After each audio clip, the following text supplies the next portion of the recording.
Thanks for your company. Let me just take you down memory lane. 6 children perished in January this year when a school wall collapsed in the central region town of Breman, Jamra. Now, when the incident occurred in January, our reporter, Justice Baidu, visited the town and filed this report on the situation, and children were staying out of school. We bring you a repeat of that story.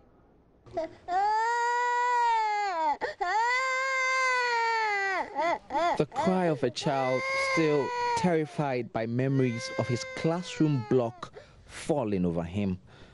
He's one of the few children lucky to have escaped the January 31 disaster at the Breman Jamra Methodist School. Little Lucy Amwa, she too a victim of the accident, was supposed to have been taken to the hospital after it happened. But her mother, unable to fund her hospital bill, is now taking matters in her own hands.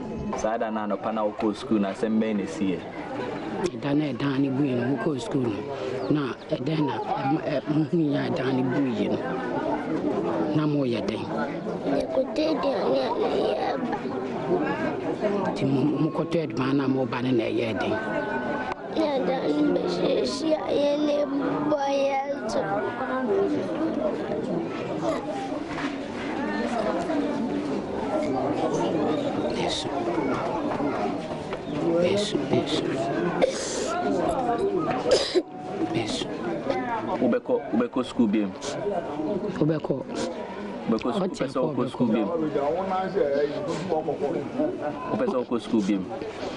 This is your uncle school beam. Where are you school? Now better than why you're nursing you. Mommy. Lucy is not alone.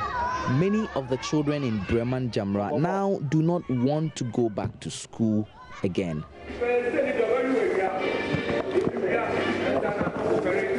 This is the hospital where most of the victims were brought. This was the first point of call for many of the children who got injured when the disaster first struck. It is the biggest hospital in Esikuma, the district capital. Medical workers here tell me they were stretched to the fullest as the huge numbers trickled in. 1 week on, all the injured children have been safely discharged, leaving just one. The school building collapse in this small town is one of Ghana's worst school disasters of all time. It has not just exposed the story of school infrastructure across the country that are currently in terrible conditions, but it has also shown just how unprepared this country's health system is for such unforeseen circumstances. Justice Baidu, Joy News, Breman, Jamra. Really emotional scenes there. Now, 4 months on, what has changed in the school? Justice has been back to the community to find out. From the outside, this looks like a normal school class, but deep within, all is not well. In January this year, when a fallen school wall killed 6 children, these pupils were the first witnesses. 4 months on, the memories linger on their minds. Among the dead, Christiana Annan, 6 years, described by her mother as her heartbeat.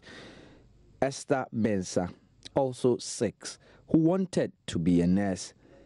Hilbatu Abdullah, 5 years, who dreamt to be a nurse too.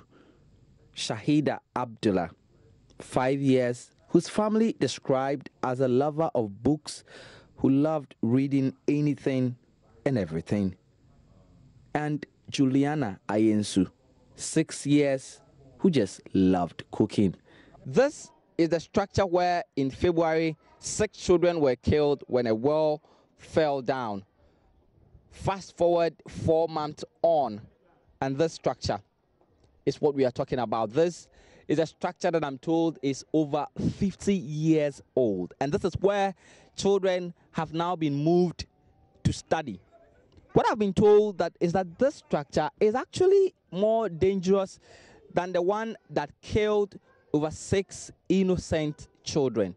This class, when we look at how it is, when we are learning, we don't feel comfortable. We are afraid this will collapse. So when teachers are teaching us, we don't concentrate on the learning. Sometimes I feel that I will not come to school because when you come to school, you cannot concentrate it. The nature of this building is even larger than the one that collapsed on the children. Looking at the clocks in this building, you can see now, the KG block that collapsed, it was even the crack that was in it was very, very light. But this one, if you look at it, the children, they knew the state of the KGG block, and when they see this one, they will be bold to tell me they say, in fact, the classroom that we are, everybody is alert to hear, then we all run away. So it is not what the teachers are teaching that we listen to. Everybody is alert that the building will collapse. So if KG block had been collapsed, then definitely this one too, the probability of this one to collapse is higher. Back in the Breman Jamra town, life is back to normal, or so it seems. But the event of the biggest disaster that this town has ever seen still weighs heavy on the minds of many. This woman had 2 children sustain serious injuries. I first met her here in the wake of the disaster when I visited. This year, no, I said, me and free education for one. I didn't know you be a me war be a me to me daytime be a me in a hospital 17. Me and if we drink a crankra. Until one no compre. Bembani say, who nim national name Kwalam Kula, the agrona, so one day once I can eat say, none of him if you. While on this follow-up visit, I've seen more than 5 different schools in the same district as Breman Jamra, which are in even worse conditions than the one that collapsed. School structures that are in death trap conditions are not in Esikuma or Dobin Brakwa district alone. They are widespread nationwide. The 6 children killed in January shocked the nation. But that disaster, it seems, did very little to change the situation. It leaves you wondering what else will. Justice Beidou, Joy News, Breman Jamra. Well, Justice Beidou joins us with more on this report here in the studio. Thank you so much, Justice, for doing the story and bringing the plight of the people, especially the pupils of Jamra Breman to light. Let's talk about the trauma. I'm more concerned, especially for the little ones who survived this unfortunate incident. Speaking to that young girl sitting on her mother's lap, immediately she started to tell the story. You could tell that this little girl was highly traumatized. We know that the Minister of Education went there when this occurred. What has been done for the victims or survivors? Sad to say that not much. In fact, you won't be wrong if you say nothing. When the incident happened, we all went in there. There were so many people who went into the community, including the Minister of Education, who then said that the government was going to make sure that as soon as possible, the children have a place that is conducive for them to learn. Now, when I went there, and last week we were there, that hasn't happened. The children have been moved, in fact, because they need to get a place of study. They've been moved into this structure which you saw in the story. A mad house which is close to 50 years old, I'm told, which has gaping holes in it, serious cracks, leaking roofs, and this is where children now have to study, and it really raises concerns over how seriously we take issues like this. The bigger point, I think, is that when this issue happened, no one has been held to account in terms of any inquiry that has been launched, people taking responsibility for basically looking on for something like this to happen.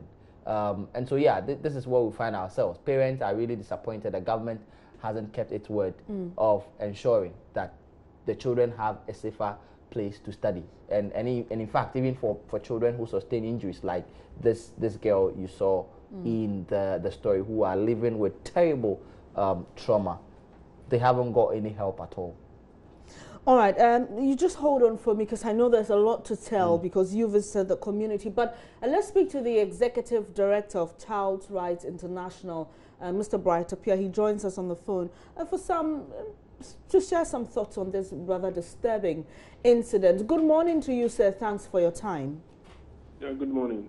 Well, I don't know what you make of this, that 6 kindergarten pupils die in an incident where a falling wall, collapses on them. We try to solve the situation by putting the pupils in another structure, which is also a death trap. What do you make of all of this? Yeah, well, for me, it shows the extent to which we do things and how we recognize the fundamental right of children within our educational system. I think last year when this thing happened, we talked about it, and then we called for audit on all school infrastructure in this country, which the minister promised to do so. And the opposition also spoke to it, and now they are in government. So we expect that something will be done in relation to, one, the audit, and then also find a place that is conducive for learning for these kids who, as a result of that, are suffering. But this is a situation that we find ourselves in. But I believe that once authority has been given to people to perform their duties, there are checks and balances in the system which we can resort to all the time. So we're just hoping that they will do what is right. And if not, we'll try as much as possible to see how we will seek for the alternative in terms of forcing them to do what they are supposed to do. Mr. Appiah, let's talk about what the parents can do, because we are picking up information from some of the parents whose young ones were injured in the incident, and they claim that government has not fulfilled the promise to take care of these young ones. What can they do? Yeah, well, I don't know the promise. I don't have the specific promise that the government made to these parents. But whatever it is, if they suffered as a result of a building that was constructed by the state, and there's a promise to that effect, then of course we need to see the fulfillment of it. But however, if something has happened to these children, it does not mean that you need to always fall on the promise of government to get what is due you. I think that there are appropriate procedures that you have to go through, irrespective of whether government has made a promise or not.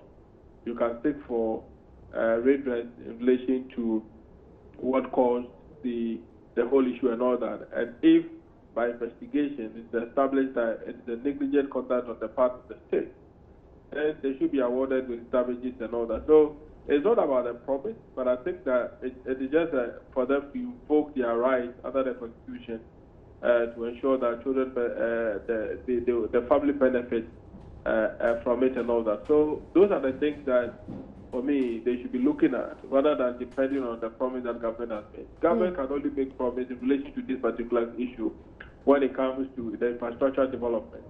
But if the state can't walk out to your house and say that, oh, okay, we are going to take care of the family, and they are not doing that, I don't think that you should just wait to say that they have made a promise and they have not fulfilled it. But it's a right which is enshrined under the Constitution. So they just have to enforce it. I don't think that they should depend on the promise that government has made. Well, Mr. Appiah, you mentioned that when this incident occurred earlier this year, you called for an audit of all schools in the country in terms of structure and how safe it was for students or pupils to study in. Fast forward 4 months, we haven't heard anything. What is your outfit willing to do to make sure that we do not hear such a story again, as seeing that you work directly with children and their rights? Well, audit is purely administrative, and we will keep on pressing the ministry to do what they're supposed to do in respect to this particular case. So in terms of the advocacy, we will still be running it, and then where we feel that we need to showcase some of the buildings in some areas, we will do that to draw the attention of the public, also to draw the attention of the state to do what it's supposed to do. In any case, it is part of the daily activity that they're supposed to do. If you are an inspector in a school, then it's your responsibility to carry out inspection as to the kind of building that is there, how many years and all that, whether you can give age lifespan and all that. These are things that, it's basic things that we need to do because we need to guarantee the environment for the welfare of children. So if people, in the course of their duty, are not doing what they are supposed to do, then we have to call them to order. And once that's administrative, there's a way that we can also force them to do what they are mandated to do. But I think that we need a lot of evidence to support it, which of course we started at a point, and I think that we are relaxed, but we will still pick it up and then see how best we can deal with this particular issue. But whatever it is, I think that we need to, the Ministry of Education and the GS really need to take this seriously because losing a life is so expensive. It's something that you cannot recover, especially when it comes to the future of this nation. So we need to do everything that we can to put our certain things in place to safeguard the environment for the welfare of children. Mr. Pierre, some argue that education is a collective responsibility. Would you fault the community in this case of being quite laid back in trying to, initiate a solution to the problem? Yeah, well, there are so many ways that we can look at it. But for me, when it comes to infrastructure development, I don't think that we should leave that to the community. My reason is simple. Because when you look at the Children's Act and even the Education Act, it gives you certain dimensions in terms of how you need to put up the buildings and all that, and then the quality of building that you have to put up and all that. So if you leave it to the community, I don't know how the community can determine those dimensions and then the quality of material that they have to use and all that. And even if you want to do that, then it means that the engineers at the Ministry of Education or GS must also be involved in determining the dimensions. And once they are involved, it means that it's no more in the hands of the community. So when it comes to the safety of the environment, I think that we should not allow anything to disturb it. So we need to engage the professionals to design the environment in a way that will promote the welfare of children. So for me, communities can also get involved in relation to conduct, in relation to making sure that the governance structure of the school works and all that. But when it comes to infrastructure development, I think that the state should be responsible in doing so. In the past, we have allowed certain things to go without monitoring. But I think that moving forward, there's a way that we also need to monitor the environment to ensure that we do things in a way that will promote the welfare of children. Well, finally, before you leave, Mr. Pierre, last week when this issue of the stone being used as mouse came up, I spoke to Mr. Kodo, who's an educationist, and he claims that as a society we have prioritized education, but not to rural communities. Do you agree with him?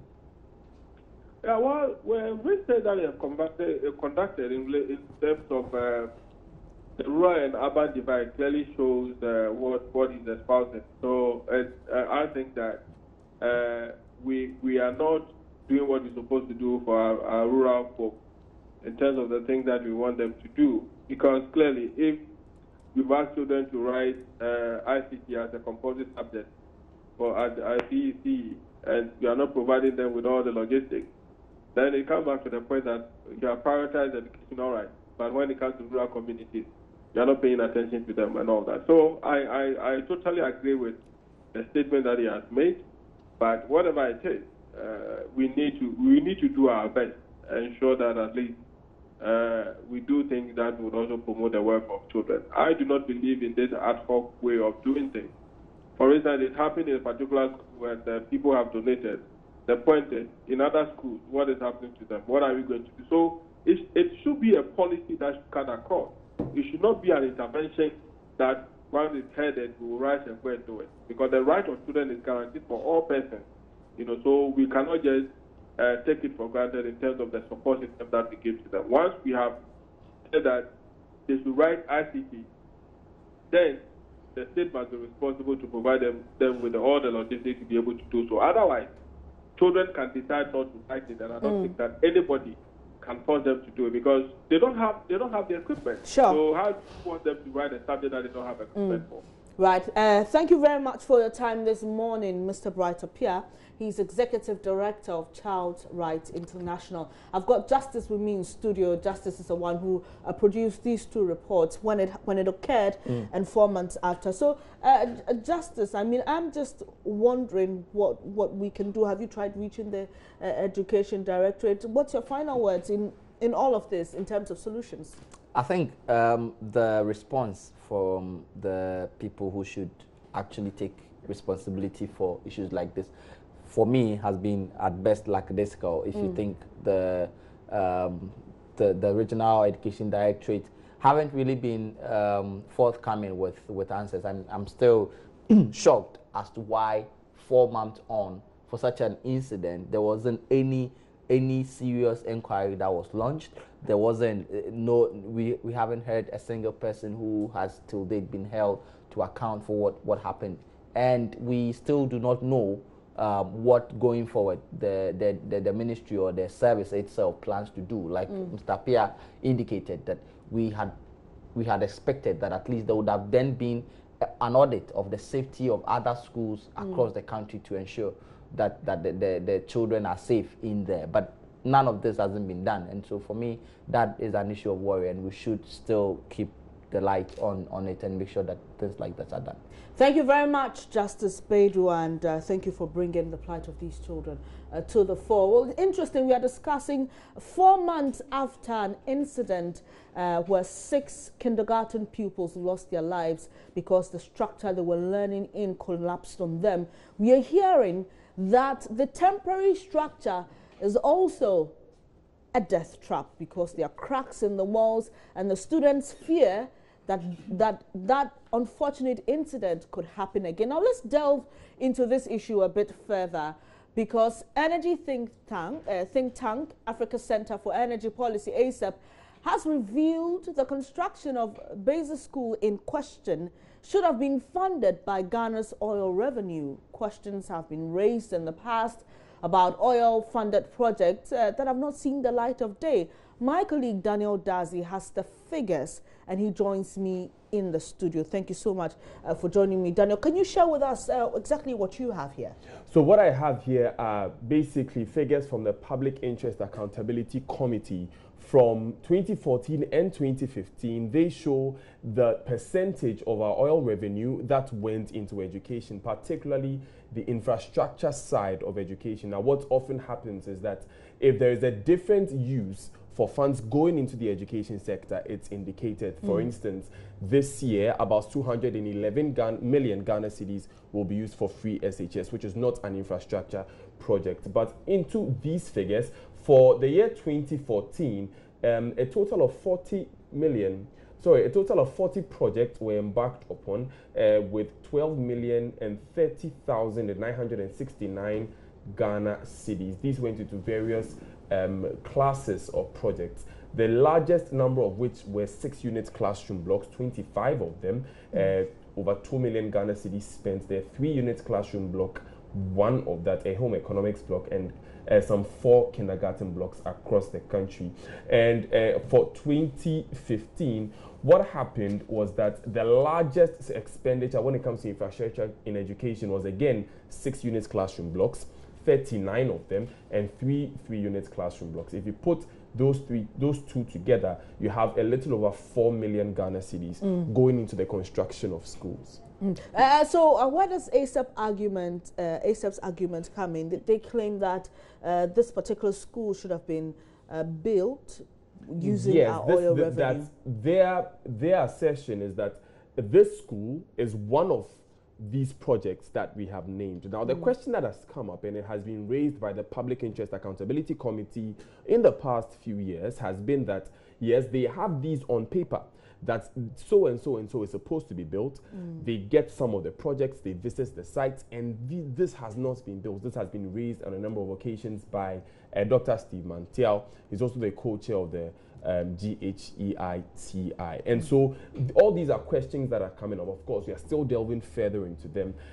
Off the top of our heads, what we can say is that the majority of these funds, because it's grouped under road and other infrastructure projects. Okay. The majority of these funds go into infrastructure within the energy sector. So that's for 2014, for instance, it was about 87 million Ghana cedis for other infrastructure projects.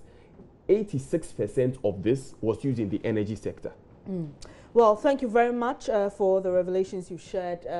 Daniel Dadzi is a colleague here.